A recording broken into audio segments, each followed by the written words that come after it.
melhores empresas eleitas como as melhores empresas de se trabalhar no Brasil. Porque ela é considerada pelas empresas legais.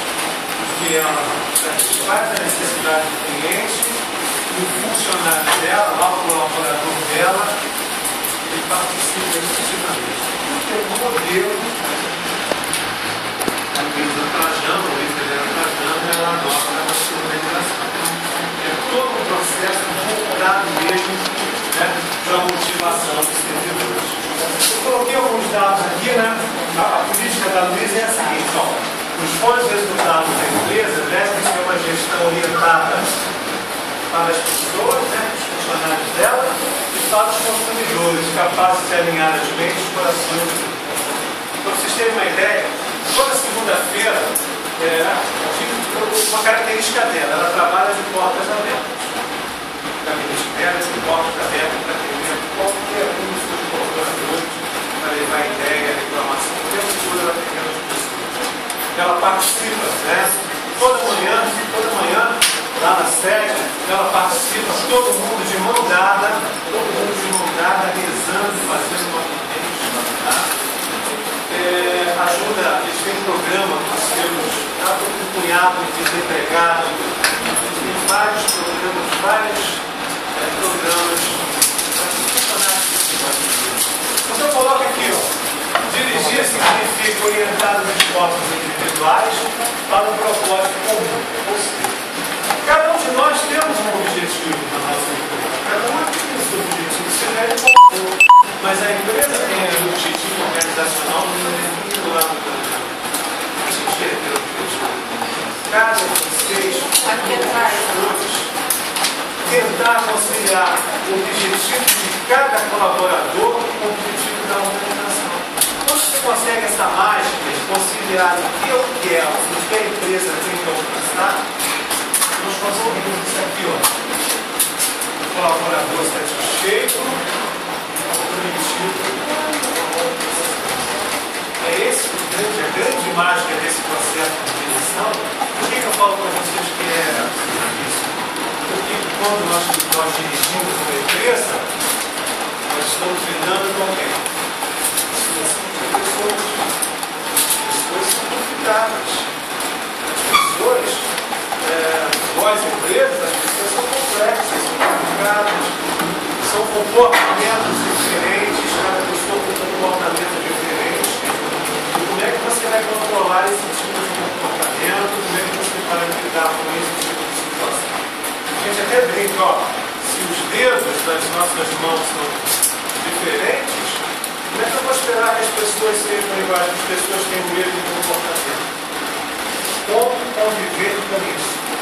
Como conviver para que os objetivos sejam alcançados de todo mundo? Que ninguém caia naquilo que eu falei aqui, naquela síndrome do fantástico.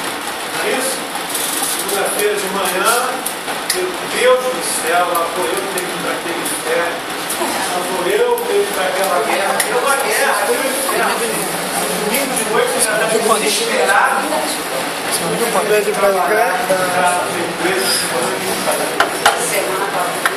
Muito rápido. Que eu não vejo fantástico. Só conseguindo o fantástico.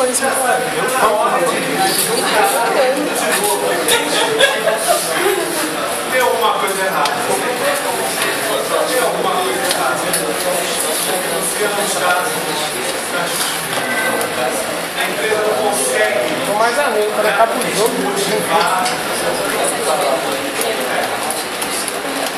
Mas é aí, acaba o jogo, dá aquela tristeza, acabou. Vai dar conta disso, porque ele tem lá os servidores diferentes. Isso é uma Magazine diferente, por isso que o Google é diferente, por isso que a HP é diferente, que a Xbox é diferente. Pessoal, já pensou você trabalhar chocando? Olha, você come, isso é horrível, né? Pessoal, você vai ser o oficial de testes do Call of Duty. Você vai ser o oficial de testes do FIFA 2014. orientar as pessoas. Vou dar essa incumbência pra você. Um abraço. Aí depois na tela mais volte lá na frente, não vai sair. Para que os objetivos organizacionais sejam alcançados. E para atingir, eu preciso saber comunicar, eu preciso saber motivar, eu preciso saber liderar. A gente fecha essa trilha aqui, ó. Eu peço que definir direção. A gente fecharia essa trilha, ó. Comunicar, liderar e motivar. Essa seria a função básica de quem dirige uma empresa. Eu coloquei assim: orientação acertada das pessoas por meio de uma adequada comunicação, para que o planejamento e a organização possam ser eficazes, né? É preciso ter relações interpessoais, a atuação sobre os recursos humanos da empresa. É uma das mais complexas das organizações. E quando a gente fala essa interação, esse relacionamento interpessoal, quantos de nós aqui, nós temos nossos superiores aqui que passam muitos eventos, eu sempre uso o caso da Ambev aqui. Nós temos um grupo no período passado da Ambev e não sei se é o ponto de vista, eu vou até me antecipar antes de falar lá na frente. Ele dizia, se o vendedor, há um tempo atrás, o vendedor não alcançasse as suas metas, sabe aquele cocô de plástico que vem no sensor? O gerente vinha com um cocô de plástico daquele e botava em cima da tua mesa. Aí você tem um cagalhão nas frente. Ele usava, você ficava todo mundo passando e vendo aquele cocô de plástico na sua mesa. Tá? Mais à frente, se você não batesse, eles pegavam uma imagem de São Jorge, botavam na sua mesa porque você era um dragão. Você não conseguia. E ele contou que isso foi causando tanto constrangimento que alguns desses funcionários entraram no processo na justiça por assédio moral e a Ambev teve de 8 anos para cá, a Ambev foi implementada. Hoje o tratamento é.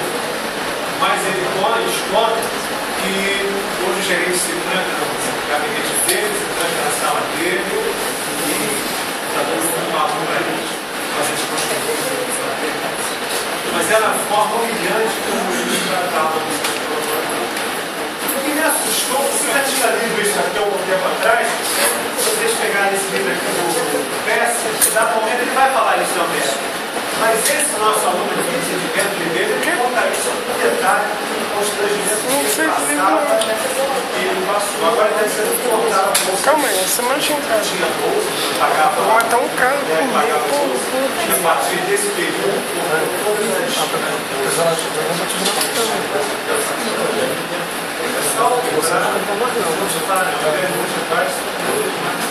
o que me assusta é que a gente está falando da Ambev.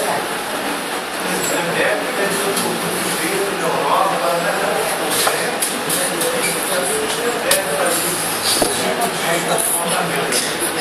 Claro, isso aqui é o pedestal para segurar a chave. Dirigir significa representar os planos e as instruções que serão dadas aos nossos colaboradores sobre os objetivos, sobre o que esses planos sinalizam que eles É ele que está boicotando minha filmagem. E a gente cai aqui, ó, no tal comportamento. Lá por volta dos anos 30, aquele cara ali chamado McGregor, cientista social, ele define o seguinte: olha, todo gerente ele precisa identificar o comportamento do seu, vou falar bem forte, empregado, colaboradores, do seu subordinado, e a partir dessa característica ele vai usar um modelo que ele resolveu chamar de teoria de tipos e ingredientes. Então, dependendo da personalidade, do perfil desse subordinado, ele usaria um modelo. Por exemplo, ele identificava pessoas de comportamento da teoria X, aquelas pessoas que detestam o trabalho, são preguiçosos e ignorantes, não têm ambição ou vontade própria, evitam responsabilidade, são resistentes à mudança, preferem a rotina,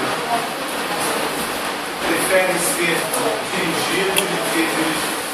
Então, se ele identificar com esses perfis, ele ia utilizar um modelo, que é o modelo do chicote. Isso era o que ele recomendava. E a teoria Y seria aquelas pessoas totalmente opostas àquele comportamento. Gostam de trabalhar sem satisfeitos, são aplicados em iniciativa, gostam de ter responsabilidade, são criativos, gostam de desafios e são capazes de se autogerir. Vamos utilizar o modelo. E o modelo que ele vai utilizar seria esse. Ó, se aquele cara é preguiçoso, indolente, não vai trabalhar, não aceita responsabilidade, blá blá blá blá blá, ó, vigilância e fiscalização sobre ele. Filha esse cara. Vamos impor regras e regulamentos para controlar esse cara. Não acreditar nas pessoas, toda a decisão vai estar na minha mão. Muito preciso. Se a pessoa era outro modelo, confiança, liberdade, autonomia, delegação, isso foi diante de muito tempo, isso passou a ser um modelo, passou a ser um modelo adotado. Só que hoje em dia não dá para trabalhar mais com esse modelo. Preciso que a gente entenda a personalidade da pessoa, as atitudes das pessoas, as habilidades que essas pessoas têm, o processo de aprendizagem, essa utilidade dessa pessoa em aprender. Preciso que você considere todos esses aspectos, porque você adotar dois modelos e definir isso. Por quê? Porque as pessoas fazem a diferença. Eu diria para vocês que a coisa mais importante que esses livros têm são as pessoas. Porque as pessoas são detentores de capital intelectual. O capital intelectual a gente acha na cabeça das pessoas. O nosso capital intelectual é só da cabeça das pessoas. Nós, vocês, gestores, precisam identificar para essas pessoas identificarem. O que a Petrobras está fazendo? O que o Univers está fazendo? Universidade corporativa. Tá? Você investe no funcionário, tem lá um modelo de educação à distância, tem lá um modelo de faculdade, e eles não estão preocupados com o patrimônio, estão preocupados com o conhecimento. A Petrobras ela tem aquele prédio maravilhoso na Avenida Chile. A Petrobras não interessa para ela quer tecnologia, ela quer conhecimento, ela quer que as pessoas pensem em novas tecnologias para que elas possam aplicar isso no dia a dia e gerar recursos. É essa a estratégia hoje, capital intelectual, capital humano. Quem tem isso, simplesmente são essas pessoas, essa capacidade de transformar a informação, conhecimento em oportunidade. Hoje a gente fala em consenso, tomada de decisão, quando a gente fala isso. Eu preciso que os nossos colaboradores sejam envolvidos nesse processo. Esse é o modelo que a gente fala. A gente entende o seguinte, o que a gente fala então? O que eu preciso observar nesse comportamento dos nossos colaboradores? As suas atitudes. São satisfeitos com o trabalho? Ou ainda são atingidos pela sua Qual é o seu envolvimento no trabalho? Qual é o seu comprometimento com a organização? Quantos de vocês foram soldados com isso?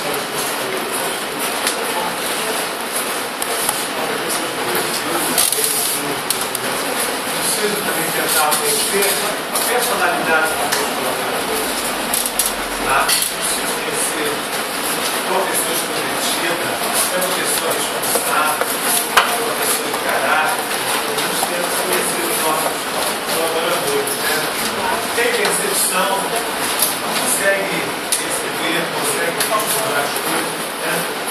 Aprende rápido, tem facilidade de aprender a informação, dominar uma nova tecnologia. Então hoje, isso aqui que a gente fala que esse administrador, que esse gestor precisa conhecer os seus colaboradores.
você não está satisfeito.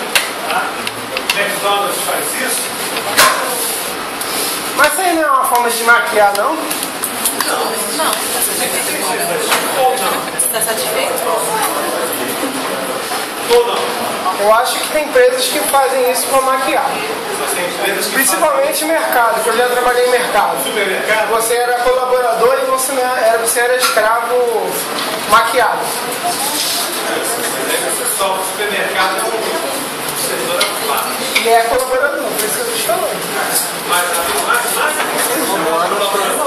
que a empresa faz para você se sentir satisfeito? A questão é essa. A empresa faz um montão de coisas, mas um montão de coisas também ela faz contra. Não, bota na balança. O que pesa mais? Pesa mais o contra. Então eu saio. A questão é o que fazer Por isso que eu falei com o senhor. Tem empresas que fazem desse tipo aí, porque é a tendência no mercado. De chamar de líder, de chamar de... Não é só você mudar o nome. Tem que mudar o nome e mudar a postura também. Porque a pior coisa é você ter funcionários satisfeitos. Funcionários satisfeitos, você perde vendas, você perde clientes, é a pior coisa, você perde produtividade, produção. A pior coisa é você manter funcionários satisfeitos. A própria McDonald's, foi esse mês passado, eu acho, a juíza do Recife bateu o martelo dizendo que ela tinha que cumprir o horário, que ela não estava cumprindo o horário e que os funcionários tinham que comer dentro do estabelecimento, que era a ordem do McDonald's que não comesse dentro do estabelecimento. Por quê? Porque o McDonald's ele usa um modelo totalmente brasileiro dos empregos, o modelo terrorista de 1925. E aí ele coloca o que ele faz para satisfazer o funcionário. Tem estrelinha, né? Você já viu? Ele vai ganhar Por isso que eu estou te falando, eles são colaboradores. Funcionário do mês. Aumento de salário que é bom, nada. A maioria deles fazem isso. Só troca o nome.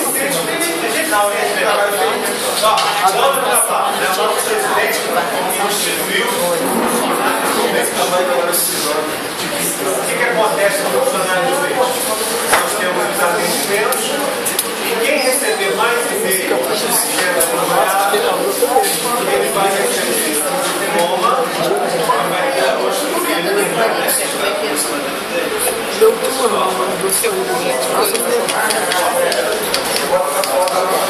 E aí, a gente sabe de casos de pessoas, e alguns colegas, que eles gostavam disso, então eles pediam, todo mundo que chegava lá, eles pediam que mandasse um e-mailzinho no chão. Aí começou uma guerra. Fulano, esse cara é uma droga, esse cara aí, esse cara é problemático, como é que esse cara foi o melhor de e-mails? Eles recebiam não sei quantos e-mails, por quê? Ele pedia para as pessoas mandarem e-mail elogiando ele.